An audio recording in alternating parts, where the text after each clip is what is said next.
Sejam bem-vindos a mais um Cyber Talks. Estou aqui com Paulo Conduta. Paulo, seja bem-vindo. Obrigado. É um grande prazer recebê-lo dentro do Cyber Talks.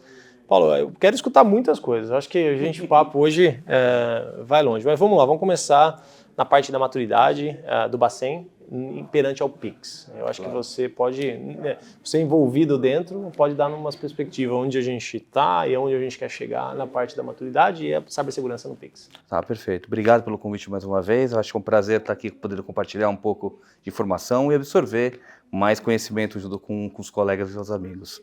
A questão do Pix, eu acho que é uma evolução do sistema financeiro brasileiro, né? Que, por sinal, fantástico. Perfeito, eu acho muito importante. Sinto muita falta na Europa do Pix, porque Sim. venho aqui, é tão prático, na Europa Exato. não tem. Porque populariza algo que hoje, que no passado era muito restrito a uma operação limitada ao TED, né? Quem conhece o TED ou Tem até... que colocar banco. Exato, o TED ou o DOC, né? Onde você tinha uma operação que se tinha uma janela até 5 horas, se essa janela não fosse cumprida, somente no dia seguinte ia cair o dinheiro. Então, quer dizer, o Pix liberou a possibilidade de você personalizar um valor 24 horas por dia. Então, ela traz uma agilidade para o mercado e criação de novos negócios, né? Que hoje a gente pode comprar um sorvete, comprar qualquer coisa na rua pagando com Pix, com uma facilidade que só tinha em cartões de crédito e cartões de débito no passado, né? O que põe o cartão de crédito em situações até... Por que eu preciso de um cartão de crédito? Porém, Perfeito. Isso é outro ponto, né? Perfeito. Tem o crédito propriamente dito, né? Que é alguma vantagem do que eu vejo particularmente no cartão, mas ele acaba colocando um meio de pagamento muito mais difundido e muito mais propício a chegar a toda a população, porque ela avalia não só a questão só do valor da conta, mas ela também possibilita que qualquer pessoa que tenha abra uma conta em qualquer tipo de banco, qualquer tipo de fintech, como tem hoje bancos as a service e outros produtos que estão relacionados com essas empresas que têm uma visão de popularização do dinheiro dentro do Brasil.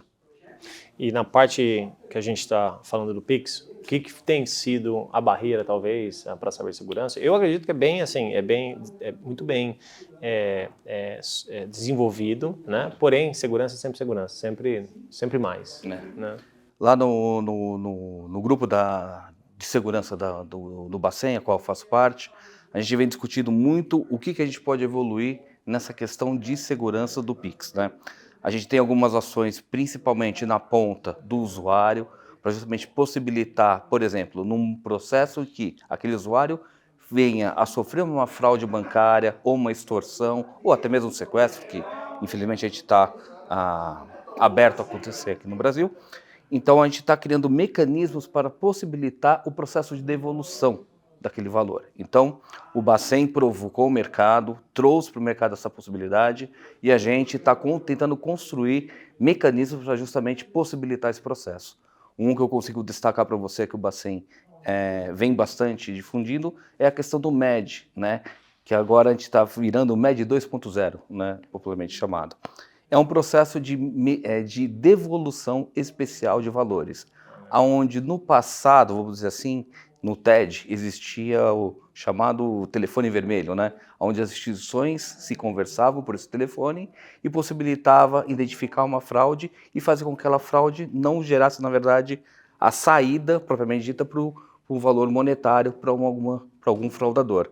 O MED, na verdade, é um processo que vai automatizar tudo isso que a gente está falando de forma instantânea, onde um valor propriamente dito suspeito de uma fraude, ele não vai ser conseguido, entre aspas, virar um valor monetário na outra ponta para que o fraudador consiga retirar esse valor. As instituições vão conversar entre elas para possibilitar que aquele dinheiro fique bloqueado, claro, passando por todo um processo de análise de fraude que é necessário, e aí depois esse valor vai ser restituído para a conta original da instituição.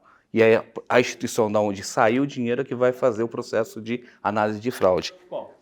É um ponto interessante, porém tem duas perguntas atreladas a esse ponto. Primeiro, também pode ser usado de má fé, né? Então se resolve um problema, se cria um outro problema, né? Que a gente sabe que isso existe, né? Que é um outro tipo de fraude no qual pode acontecer. Esse é o primeiro ponto. O segundo ponto seria todo o valor? Seria, vamos supor, R$10 para ter esse processo? Óbvio que a fraude não justifica o valor de toda essa operação. Então, 2 pontos para a gente. A ideia é sim que ele consiga tentar restituir o máximo do valor possível dentro do processo. Isso daí, o que ele vai pegar? Porque um fraudador pode muito bem pulverizar aquela transferência para sair, em vez de múltiplos bancos, para tentar fazer com que aquele dinheiro não seja rastreado ou até mesmo bloqueado. Então, por intermédio desse processo que está sendo criado dentro do Pix, ele vai possibilitar que esse valor, mesmo pulverizado, ele não seja extraído. Então, a ideia é que ele consiga extrair o máximo possível relacionado àquela determinada fraude. A gente sabe que é muito difícil chegar num 100%, mas a ideia é que com a evolução do produto, a evolução do próprio processo, isso chegue a ser restituído 100%. Muito interessante.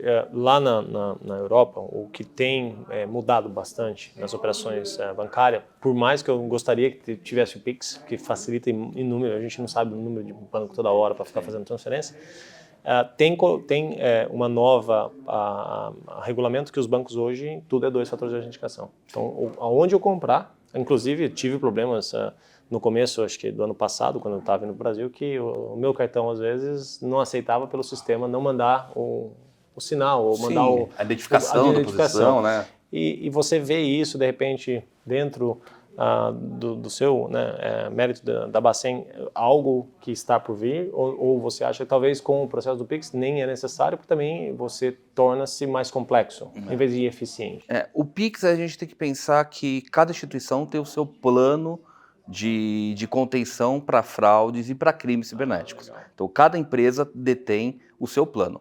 Mas o Bacen, ele foi muito, vamos dizer assim, não vou dizer assim, regulador do princípio de resolução, não, mas ele foi muito didático de criar e pesquisar com o próprio mercado ferramentas que possibilitem, na verdade, esse maior controle, vamos dizer assim, para evitar esse tipo de fraude. Então, esse processo, com todo o manual de segurança do Pix, que hoje está na versão, se eu não me engano, 4.0, juntamente com as outras ações de validação, de processos de vamos dizer auditoria, mas de recomendação, de revalidação, vão trazer uma maior segurança para o processo todo do Pix. Então, quer dizer, é algo que vai ser e está se tornando um processo mais seguro. Novamente, a gente tem ainda a questão criminal, né, do crime acontecendo juntamente com o detentor da conta, lá na ponta, infelizmente um sequestro, né, um assalto, um roubo do celular. Isso ainda é algo que preocupa bastante o Bacen e as próprias instituições. Mas eu vejo que existem movimentos por próprias instituições para fazer esse tipo de controle. Por exemplo, a gente vê o Nubank com aquele modo rua, né, um processo que acho que é salutar, porque, quer dizer, você tem um poder no seu celular de ter todo o seu dinheiro, quer dizer, você tem o seu cofre na mão rodando na rua, mas quando eu estiver na rua, eu vou simplesmente botar no modo rua e aquele valor reduziu para 10, 50, 100 reais ou 10 mil reais que seja. Então, possibilita isso você ter um maior controle perante algum evento como esse, né? Passou até um filme na cabeça, porque eu era muito criança, acho que eu tinha 5 anos, eu lembro meu avô ir no banco marcando no papel, né? Você viu onde a gente está hoje, né? Meio assim, bom, né? Mas assim, você vê que hoje, como você falou, o banco na sua mão a qualquer momento. Para a gente terminar, tem uma outra pergunta sobre na parte de Open Banking, que eu gostaria de trazer, e também na parte de proteção de dados, já que Open Banking vai facilitar a distribuição desse dado para outros aplicativos, para outros fintechs, ou vai trazer inúmeras inovações para esse mercado. Porém, vai pulverizar também esse dado, distribuir em outras aplicações e interessante a gente também colocar e a lei de proteção de dados quando de repente eu quero sair de todas, aonde de repente o meu banco ou o Open Finance está distribuindo essa informação por minha autorização, sem eu ter a consciência dos dados na parte de pulverização. Isso. Eu acho que o Open Finance ele trouxe um processo muito interessante, porque, juntamente com o LGPD, que ele delimita exatamente a responsabilidade daquele dado para o detentor da conta, né? O Open Finance ele trouxe a responsabilidade dos dados bancários dele para o dono da conta. Então, quer dizer, antigamente a gente tinha o quê? A instituição dona da conta. O Open Finance o usuário é dono da conta, o cliente é dono da conta. E ele vai decidir como que ele quer operacionalizar aqueles dados daquela conta e aquele determinado valor com as demais instituições. Então eu acho que vai existir uma maior segurança pelo fato da adoção do Open Finance. Por quê? Porque a partir do momento que uma instituição é a detentora dos meus dados e eu, para uma determinada transação, dou uma autorização para outra instituição efetuar uma transação de Pix ou uma transação de câmbio que deve vir logo no futuro, ou um investimento que está entrando agora no Open Finance e seguros, né? Que a gente está tendo um pouco a junção do que é o Open Insurance juntamente com o Open Bank. Isso vai possibilitar, na minha visão, uma maior segurança desse processo. Por quê? Ele vai vir por um canal seguro, efetuar uma determinada transação, fazer aquela transação e volta o dado para o dono da conta, para a conta origem, para onde o banco, da onde saiu o dinheiro. Claro, as instituições vão guardar as informações por uma questão legal da transação, mas o dado fica preservado na instituição a qual ele tem uma confiança. Então, isso, na minha visão, é algo muito benéfico para o banco. E justamente agora a gente tem a intenção do Bacen. O Bacen está popularizando o Open Finance não só com bancos, mas existe também a criação de fintechs e outras instituições de pagamento que também estão entrando nesse processo. Isso facilita também para que essas instituições entrem no arcabouço seguro, que é o Open Finance, e utilizem apenas o quê? O que ela tem disponível. Por exemplo, as APIs de pagamento dela, os processos de seguros e outros que ela detém e conhece bem. Então, quer dizer, eu utilizo aquilo que é benéfico para o cliente, que é seguro perante, é claro, a detentora daquela determinada API, e o dado fica preservado com o banco origem. Então, acho que isso é uma maior segurança para todo o mercado. Paulo, obrigado pela aula. Disponha. É um grande prazer ter, né, esse compartilhamento de informação com todos. Acho que é um fantástico conhecimento. Ia ficar aqui mais uns 10, 15 minutos tirando mais dúvidas e aprendendo mais com esse mercado. A gente está sempre aprendendo, sempre conhecendo o mercado. Eu acho, como eu falei, o Open Finance, o Pix, são evoluções que o mercado e o Bacen vem regulamentando e forçando bastante o mercado a disseminar. E eu acho que é um grande benefício para a população a entrada desses produtos. Obrigado. Obrigado.